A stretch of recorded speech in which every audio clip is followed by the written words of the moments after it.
नमस्कार मैत्रिणींनो. तुम्ही जर लाडकी बहीण योजनेसाठी ई-केवायसी करत असाल तर सावधान. मुख्यमंत्री लाडकी बहीण योजना ई-केवायसी कशी करावी? फक्त काही चुका आणि योजना बंद. ई-केवायसी करताना घ्या ही काळजी. दरवर्षी केवायसी करावी लागणार का? पती किंवा वडिलांचे आधार नंबर बंधनकारक आहेत का? ओटीपी येण्यास अडचण. या सर्व अडचणींशी झगडत असाल तर हा व्हिडिओ नक्की बघा. वर व्हिडिओ बघून थकलात, मग हा व्हिडिओ बघा आणि लाडकी बहीण योजना ई-केवायसी चे सर्व प्रश्न सोडवा. तर चला मैत्रिणींनो, व्हिडिओला सुरुवात करू. तुम्ही जर लाडकी बहीण योजनेची केवायसी करत असाल तर सावध, कारण एक बोगस वेबसाईट समोर आली आहे. ही सरकारची वेबसाईट नसून फेक साईट आहे. त्यामुळे यावर कुणीही चुकून केवायसी करू नका. जर तुम्ही या वेबसाईटवर केवायसी केली तर तुमचा डाटा चोरीला जाण्याची दाट शक्यता आहे. फेक वेबसाईट दिसत आहे, ही वेबसाईटवर कुणीही क्लिक करू नये. केवायसी करावी लागणार का?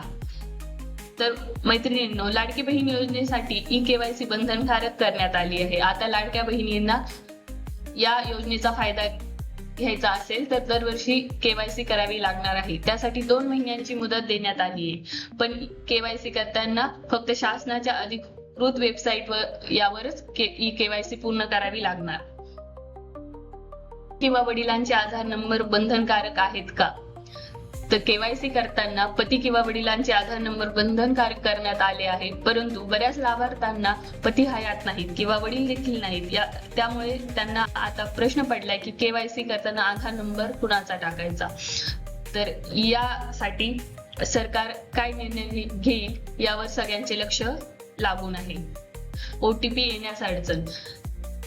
ई-केवायसी करताना सध्या वेबसाईट हँग होत असल्याने ओटीपी येण्यास अडचण किंवा ओटीपी लेट येतोय, ही अडचण येत आहे. तर यावर सुद्धा सरकार काय याची वाट बघताय. तर मैत्रिणींनो, मुख्यमंत्री लाडकी बहीण योजना या योजनेच्या लाभार्थ्यांना प्रत्यक्षात ई-केवायसी करण्याबाबत एक फ्लोचार्ट आहे. तर द्यायची. मुखपृष्ठावरील ई-केवायसी बॅनरवर क्लिक करा. ई-केवायसी फॉर्म उघडेल. लाभार्थ्यांनी आधार क्रमांक व पडताळणी संकेतांक कोड म्हणजेच कॅप्चा नमूद करावा. तसेच आधार प्रमाणिकासाठी संमती दर्शवून सेंड ओटीपी या बटनावर क्लिक करा. आपले ई-केवायसी या आधीच पूर्ण झाले आहे किंवा नाही हे तपासले जाईल. होय आले तर ई-केवायसी आधीच पूर्ण झाली आहे असा संदेश प्राप्त होईल, आणि नाही म्हणजे आधार क्रमांक लाभार्थ्यांच्या मंजूर यादीत आहे की नाही तपासला जाईल.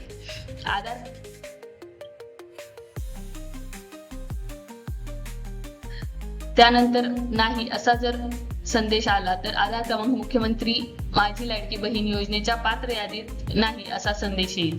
लाभार्थ्यांचा आधार लिंकिंग मोबाईल वर प्राप्त झालेला ओटीपी स्क्रीन मध्ये टाकून सबमिट बटनावर क्लिक करा. नंतर ई-केवायसी पृष्ठावर पती वडील यांचा आधार क्रमांक नमूद करून पडताळणी संकेतांक कोड नमूद करावा लागेल. तसेच आधार प्रमाणीकरणासाठी संमती दर्शवून सेंड ओटीपी बटनावर क्लिक करा. त्यानंतर पती वडील यांच्या आधार लिंक मोबाईलवर प्राप्त झालेला ओटीपी स्क्रीन मध्ये टाकून सबमिट बटनावर क्लिक करा. यानंतर लाभार्थ्यांनी जात प्रवर्ग पर्याय निवडावा. खालील बाबी प्रमाणित डिक्लेरेशन कराव्यात. फर्स्ट, माझ्या कुटुंबातील सदस्य नियमित किंवा कायम कर्मचारी म्हणून सरकारी विभाग, उपक्रम, मंडळ, भारत सरकार किंवा राज्य सरकारच्या स्थानिक संस्थेमध्ये कार्यरत नाही किंवा सेवानिवृत्तीनंतर निवृत्ती वेतन घेत नाहीत. या ऑप्शनवर होय किंवा नाही करावे. माझ्या कुटुंबातील केवळ एक विवाहित आणि एक अविवाहित महिला लाभ घेत आहेत. या ऑप्शनवर होय किंवा नाही क्लिक करावे. नंतर चेक बॉक्स क्लिक करून सबमिट बटनावर क्लिक करा.